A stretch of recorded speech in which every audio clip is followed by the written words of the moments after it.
Young hero Nitin ఒకటి కాదు రెండు కాదు ఏకంగా డజన్ డిజాస్టర్స్ తో ఇండస్ట్రీ రికార్డ్ కొట్టాడు. నితిన్ హిట్ సినిమాలు ఏవి అంటే వేళ్ల మీద లెక్కపెట్టొచ్చు.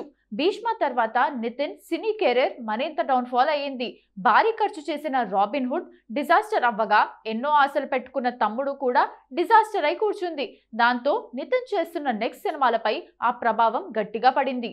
బలగం వేణు డైరెక్షన్ లో చేయాల్సిన ఎల్లమ్మ ఇప్పుడు బెల్లంకొండ వద్దకు చేరిందని టాక్. ఇంతటి డిజాస్టర్ స్టార్ గా రికార్డ్ ఉన్న నితిన్ కు ఉపశమనం కలిగించే న్యూస్ ఒకటి టాలీవుడ్ సర్కిల్స్ లో వినిపిస్తోంది. టాలీవుడ్ లో చిన్న సినిమాగా రిలీజ్ అయి పెద్ద హిట్ అందుకున్న సినిమా లిటిల్ హార్ట్స్.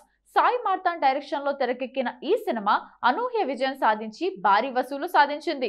ఇప్పుడు ఈ సినిమా దర్శకుడు తన నెక్స్ట్ సినిమాను యంగ్ హీరో నితిన్ తో చేసేందుకు రెడీ అవుతున్నాడట. ఇటీవల నితిన్ ను కలిసి కథ వినిపించాడని, అందుకు నితిన్ కూడా గ్రీన్ సిగ్నల్ ఇచ్చాడని talk. Out and out comedy entertainer గా ఈ సినిమా ఉండబోతుందని తెలుస్తోంది.